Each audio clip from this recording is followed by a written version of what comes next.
All right, so let's rewind to 2009. American Idol was the #1 TV show. Beyonce's Single Ladies, remember, that was #1 as well. And in the NBA, Blake Griffin was the #1 draft pick. Take a look at the top 10 picks of the 2009 draft. Blake Griffin, #1 overall. Steph Curry, 7.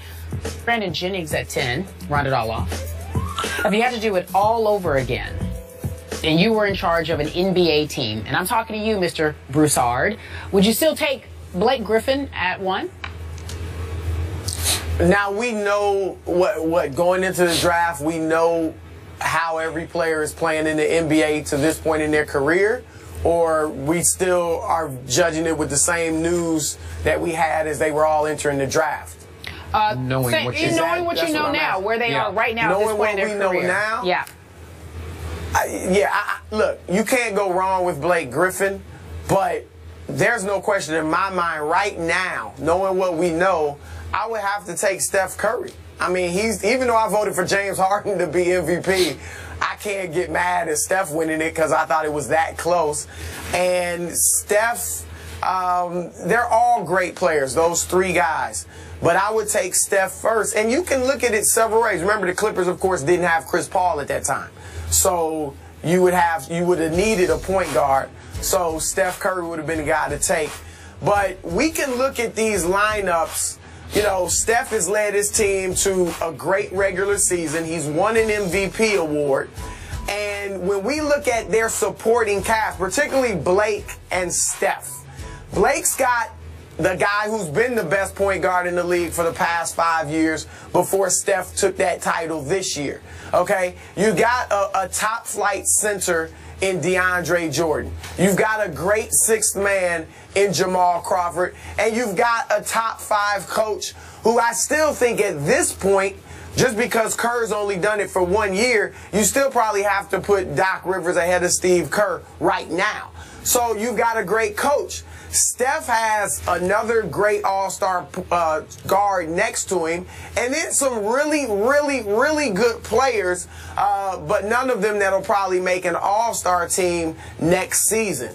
And then a very good neophyte coach in Steve Kerr. So Blake has as much help as Steph has, and yet Steph is able to win more games. He's obviously probably the most exciting player in the league, although Blake is exciting as well. Look, I'm not mad at, the Clippers for taking Blake. He's tremendous. He's getting better. And now that you got Chris Paul, you have a great backcourt, frontcourt 1-2 punch.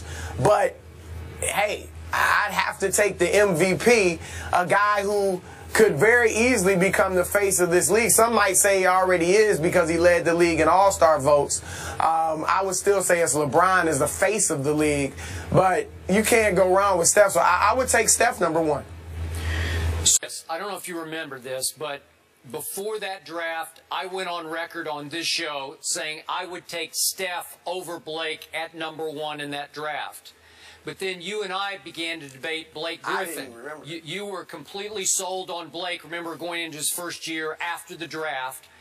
And I was skeptical because I'm a University of Oklahoma fan because I grew up in Oklahoma City. So I watched probably close to every game Blake played. And remember, he went back for a second year at OU. So he wasn't a one and done. He went back for a sophomore year. And, Chris, I think I told you we did outside the lines debates about this. I told you that he couldn't make a shot beyond 3 feet in college. Now, maybe I overwatched him. I watched too closely. I was a little too hypercritical because I root for the University of Oklahoma, but he was a 59% free throw shooter. Even in his second year, he averaged 2 assists per game, which wasn't bad, but there was none of this 10 assists in the second half kind of thing.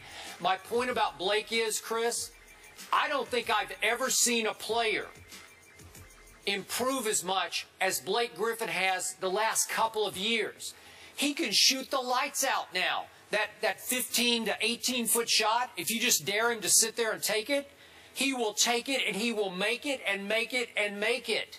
He'll make jump shots off the glass. He'll occasionally make a three-point shot. And then, again, just to have the capability to have 10 second-half assists last night is just astonishing to me. And I give it up to this guy who early on, to me, was just a jump over the Kia dunker. You know, he was a win the slam dunk. He was Lob City. He was perfect for that team. But now he's become a basketball player. Now, he'll occasionally play a little out of control. He had that terrible killer turnover at the end of Game 2 of the Spurs series at home, lost that game. And he went 1 for 9 in Game 5 in the fourth quarter and missed a couple of free throws and had 3 turnovers. He'll have those games occasionally, but he has come miles and miles in my book. I would still barely take Steph at number 1, but I just wanted to tell you that I'm seeing so much more out of Blake Griffin. I think it's the Doc Rivers effect that you talked about a couple of questions ago. But he is starting to amaze me as a basketball player, and I never thought I would see this from him. Yeah, I think you were a little, you were a little overly critical and underestimated his skills going into the league. I mean, he still came into the league and played really well. But you're right, he's improved tremendously. Now, Doc Rivers told me last night after, Doc did his interviews at the podium, he said he's like Bill Walton as a passer. Huh. I asked him, I said, where does Blake get all these assists from now? Yeah, he said, look, I've been saying all along, he said, this guy, it is. He said he's like Bill Walton passing the basketball, which, as you know, is high praise. Well, I'm with you. He's improved tremendously.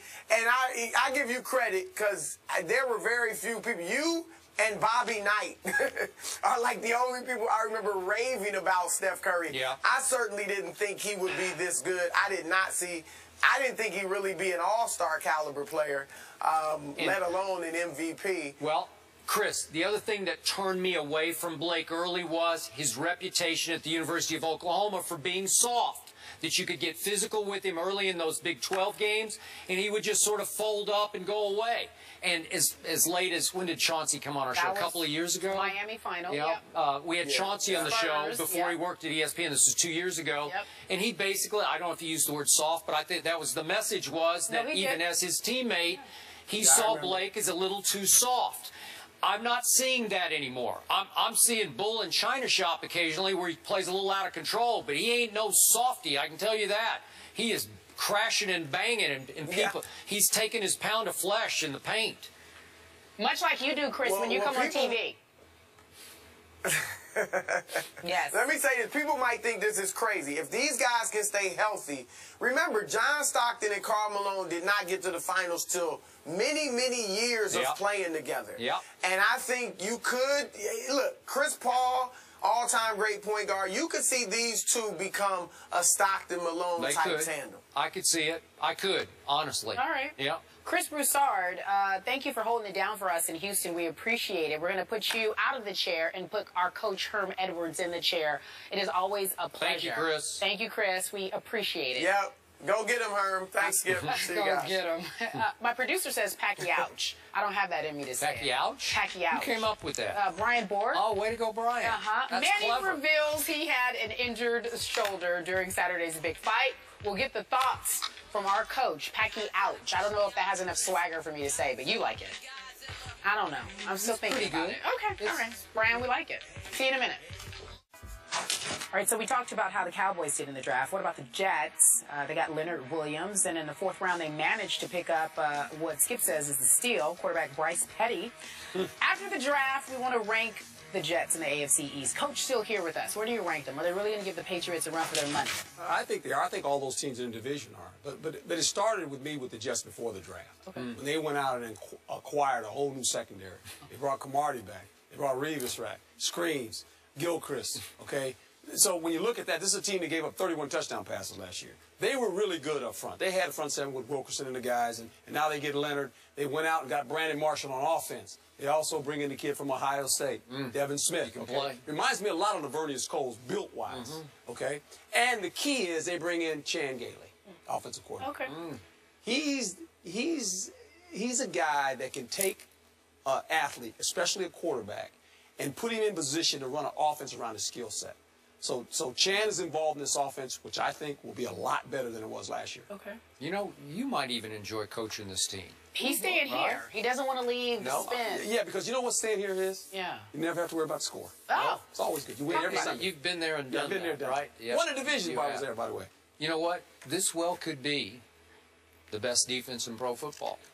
Especially now that you throw Leonard Williams, we had him here on the show, he's a talent, he's a raw kid and all that, but if you throw him into the rotation and just let him go in there and just let it fly, which they will be able to do, they are going to be a load for anybody to deal. It's going to be hard to score on this defense. The front seven, the back seven, however you want to look at it, they're loaded from top to bottom. To me, it just comes down to the quarterback. Now, I like all the pieces around him, Brandon Marshall, and they got my man Zach Stacy from Vanderbilt University. Just a reminder. So these are all nice picks. Devin Smith makes big plays, you know, okay. Especially, the little side of this.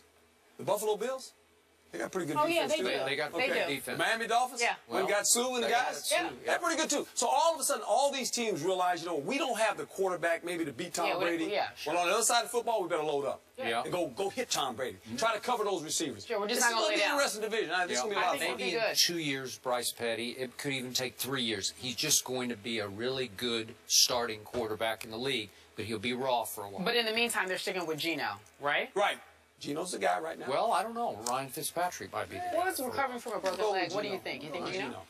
All right. I wanted to say thank you to Chris Broussard, Chauncey Billups, Coach Herm Edwards, and our very own Stephen A.Smith. Breaking came news. in here, gave us some breaking Floyd news. wants Manny in a year. Oh, boy. Wow. Here we go again. Here we go again. That check sound good. See you tomorrow, 10 a.m. Eastern on ESPN2. Thank you for joining us. Have a great afternoon, everyone. All right, so let's rewind to 2009. American Idol was the #1 TV show. Beyonce's Single Ladies, remember, that was #1 as well. And in the NBA, Blake Griffin was the #1 draft pick. Take a look at the top 10 picks of the 2009 draft. Blake Griffin, #1. Now we know what going into the draft, we know how every player is playing in the NBA to this point in their career, or we still are judging it with the same news that we had as they were all entering the draft. Knowing what you know now, where they are right now at this point in their career. Knowing what we know now? Yeah. Look, you can't go wrong with Blake Griffin, but there's no question in my mind right now, knowing what we know, I would have to take Steph Curry. I mean, even though I voted for James Harden to be MVP, I can't get mad at Steph winning it because I thought it was that close. And Steph, they're all great players, those three. Overall, Steph Curry 7, Brandon Jennings at 10, round it all off. If you had to do it all over again, and you were in charge of an NBA team, and I'm talking to you, Mr. Broussard, would you still take Blake Griffin at 1?